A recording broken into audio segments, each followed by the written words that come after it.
Ethereum ETF, is PulseChain leverage on Ethereum? Is that like people in PulseChain right now? They're like, okay, Ethereum ETF, maybe we get it May, June, July, August. So, it sounds like August is what we talked about earlier. Does that, leading up to that, maybe people are buying it, maybe not, whatever. But once we get there, and then whatever happens with the SAC funds, all that stuff happening, but just is PulseChain that leverage? Are we just waiting on it? Are you guys waiting on Ethereum to see this ecosystem flourish, or is it? Do we need that to happen? We don't need it to happen, but basically it's going to be one of the big catalysts and stuff. It's not a mystery. I don't know who controls it. OA, who or SAC funds or whatever, but most of them are converted into Ethereum and are still sitting at Ethereum right now. That's for a reason. And you also have this whole thing where it's a wealth effect because PulseChains have been cheating and buying other coins and other ecosystems. I don't know how that's possible, because they're supposed to stay faithful to me, but somehow, some way, Bitcoiners own Ethereum. They never say they're closeted Bitcoin. we said this last time we were I think we're on your show. We were here at the Miami event, the Bitcoin Miami event, and I didn't have a single Bitcoiner ask me about Bitcoin. They were just talking to me about PulseChain or shitcoins the entire time. Like, we're at a Bitcoin event, you would think someone would try to get me to buy Bitcoin. Strange, right? So it's just the sort of thing where like everyone's a closeted altcoiner, whether they want to admit it or not to their people. And when Ethereum moves, that starts moving L1s and L2 prices up dramatically because our poker chips have now increased in value. And now people can borrow more money. People who borrowed money at those large levels now can repay back those loans or decide to like, oh, wow, I can even take more out. And that puts like both a healthy and unhealthy amount of money in terms of leverage back into the system. And then your L1s and L2s will start going up substantially. And people who own money outside the ecosystem, like, damn, PulseChain's looking cheap, or maybe the OA itself just starts buying a PulseChain or incentive token and stuff just to increase the price. But it's kind of like this whole three-pronged sort of attack where because all the poker chips in the game go up in dollar value, it rises all boats. And then from there, you end up having kind of seasons because, people were complaining in PulseChain that like during Q4 of 2023, that PulseChain wasn't doing much. And as soon as January 1st came around, we had a huge run up and stuff on PulseChain and on PulseX and stuff. Finally, everyone happy. Yay, no more poor. I was always right. Yes, you see, this is why we're the best chain on the planet. And then we've come down a little bit, but we're still higher than what we were because we were at 9 on PulseX. We're at 33, 31 on PulseChain. Ink token was 30 cents. I can keep going. Everything was at all-time lows. BBC down to 1 inch. Everything was down bad, right? And then boom, now we're higher than we were before. This is just part of the course and stuff. It's just there's some new people to the space because just new people to the space as well as it's just patience.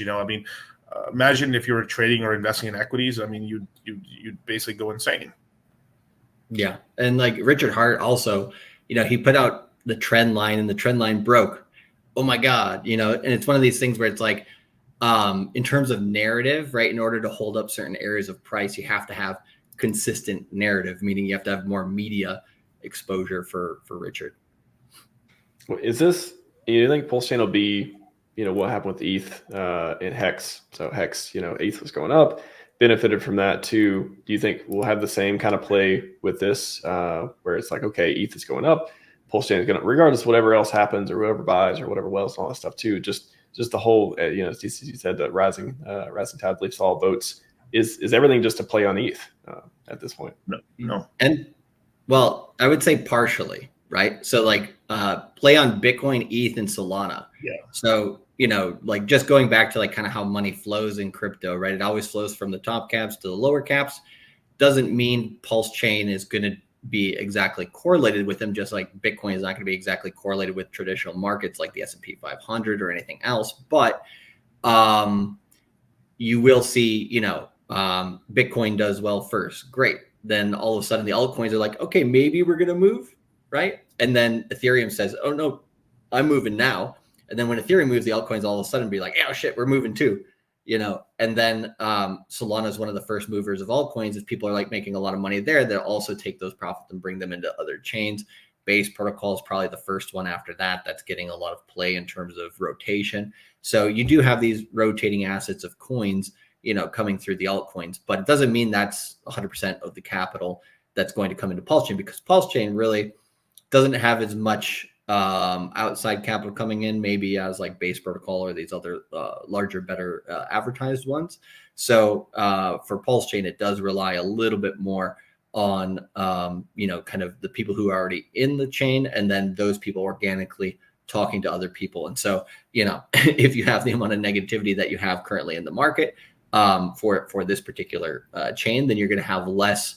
It's going to attract a lot less capital that does that rotation, or a lot less capital that actually is related to the people who are already in the space. So that's a sledgehammer, keep hitting your own hand type of thing. Yeah, right. Exactly. Advertising.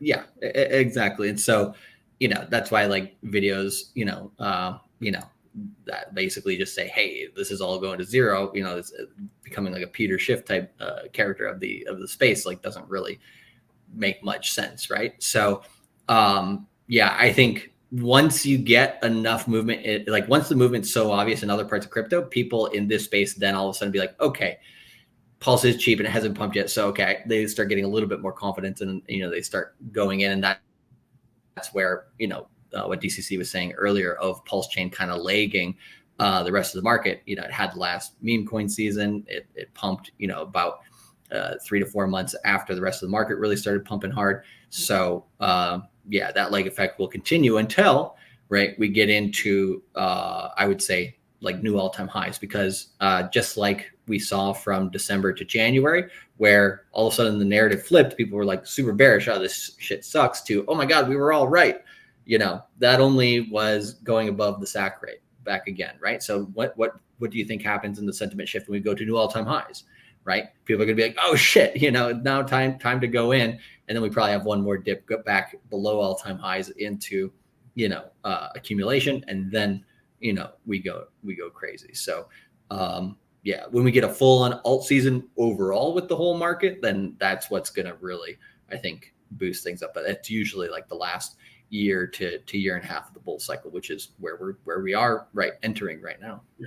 We passed the quiet times. We're past the halvening now. So it's usually a couple of months after the halvening when things really start bubbling up now. So this is why we launched the course at this point in time, because it's such a pivotal point. The only other time where we've spent this much time kind of looking at when to launch is, we did something called like the mega course, which was literally at the bottom of Bitcoin and Ethereum's prices at like $15,000, $800 Ethereum.